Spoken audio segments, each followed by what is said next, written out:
Falcon scam లో ED దర్యాప్తు speed అందుకుంది. Falcon chairman Amardeep, COO Aryan Singh, CEO Yogendra Singh ఆస్తులపై ఫోకస్ పెట్టారు ఈడీ అధికారులు.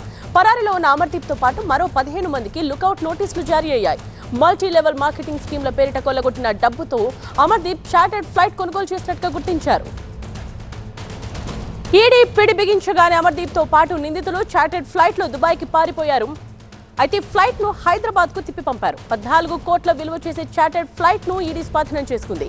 ఫాల్కన్ కేసులో ఇప్పటికే ఫాల్కన్ డైరెక్టర్స్ పవన్ కుమార్, కావ్య నల్లూరి తో సహా ఇంకొకరిని కూడా అరెస్ట్ చేశారు సైబరాబాద్ పోలీసులు. 45 నుంచి 180 రోజుల్లోనే 11 నుంచి 22% రాబడి వస్తుందని నమ్మించడంతో చాలా మంది ఫాల్కన్ గ్రూప్ లో పెట్టుబడులు పెట్టారు. తక్కువ పెట్టుబడితో అధిక లాభాలు ఇస్తామంటూ 1700 కోట్ల రూపాయలు డిపాజిటర్ల నుండి వసూలు చేశారు అమర్దీప్ అండ్ కో. 850 కోట్లు మాత్రమే తిరిగి డిపాజిటర్స్ కు చెల్లించారు.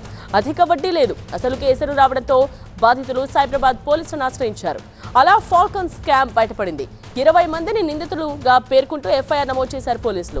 కంపెనీకి సంబంధించిన 22 బ్యాంక్ అకౌంట్స్ ను గుర్తించారు.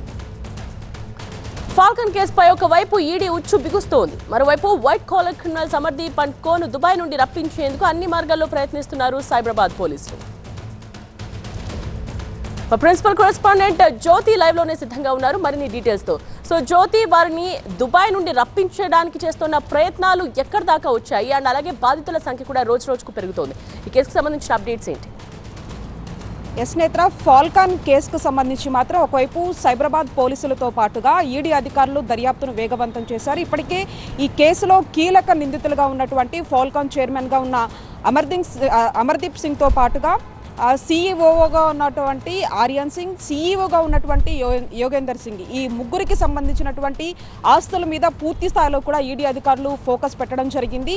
దీనికి సంబంధించి ఎప్పుడైతే హైదరాబాద్ నుంచి సైబరాబాద్లో కేసు నమోదైన తర్వాత చార్టర్డ్ ఫ్లైట్లో వాళ్ళు దుబాయ్కి పారిపోయారు. ఆ తర్వాత ఆ ఫ్లైట్ని తిరిగి హైదరాబాద్కు పంపించిన తర్వాత ఈడీ అధికారులు 14 కోట్లు విలువ చేసేటటువంటి ఆ ఫ్లైట్ని సైతం కూడా స్వాధీనం చేసుకోవడం జరిగింది. అంతేకాకుండా విదేశాల్లో కూడా పూర్తి స్థాయిలో ఆస్తులు కూడబెట్టినట్లుగా కూడా గుర్తించారు. ఈ నేపథ్యంలో వాళ్లకు సంబంధించి కేవలం ఈ ముగ్గురే కాకుండా వాళ్ళ ఫ్యామిలీ మెంబర్స్ ఎవరైతే ఉంటారో వాళ్ళంతా కూడా ఆ ఫ్లైట్లోనే దుబాయ్కి పారిపోయినట్లుగా కూడా గుర్తించారు. ఈ నేపథ్యంలోనే ఒక 15 మందికి పోలీసులు లుకౌట్ నోటీసులు కూడా జారీ చేయడం జరిగింది.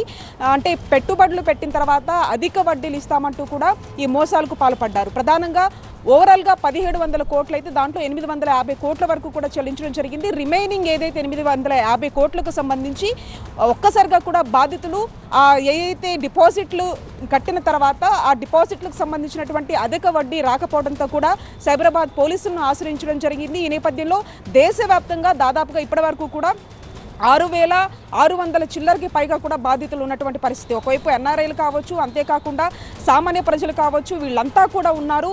ఈ కేసుకు సంబంధించి ఒకవైపు ఇటువైపు ఈడీతో పాటు సైబరాబాద్ పోలీసులు సైమల్టేనియస్గా కూడా ఈ కేసును దర్యాప్తును వేగవంతం చేశారు. మరొక వైపు ఎప్పుడైతే అంటే 25,000 రూపాయల నుంచి మొదలుకుంటే దాదాపు 9 లక్షల రూపాయల వరకు కడితే దానికి సంబంధించి పూర్తి స్థాయిలో కూడా 11% నుంచి 20% వరకు కూడా వడ్డీలు ఇస్తాము. అంతేకాకుండా ఎవరైనా డిపాజిటర్లని తీసుకొని వస్తే వాళ్ళకి అదనంగా 4% కూడా ఈ యొక్క మొత్తం పర్సంటేజ్ మొత్తం కూడా మీకు ఇస్తాము అధిక వడ్డీ రూపంలో అంటూ కూడా వాళ్ళకి అమాయకుల ప్రజలను కూడా మోసాలకు పాల్పడ్డారు. ఈ నేపథ్యంలో పూర్తి స్థాయిలో కూడా విదేశాలకు దాదాపు 22 బ్యాంకులను గుర్తించడంతో పాటుగా 20కి పైగా షెల్ కంపెనీస్ను కూడా గుర్తించారు. ఇదంతా కూడా ఒకవైపు సింగపూర్తో పాటుగా మలేషియా లాంటి విదేశాల్లో పెట్టుబడులు పెట్టినట్టుగా కూడా గుర్తించడం జరిగింది. ఈ నేపథ్యంలో పూర్తి స్థాయిలో కూడా వాళ్ళ ఆస్తుల మీద ఈడీ ఫోకస్ చేసిందని చెప్పుకోవచ్చు. లుకౌట్ నోటీసులు కూడా జారీ చేశారు.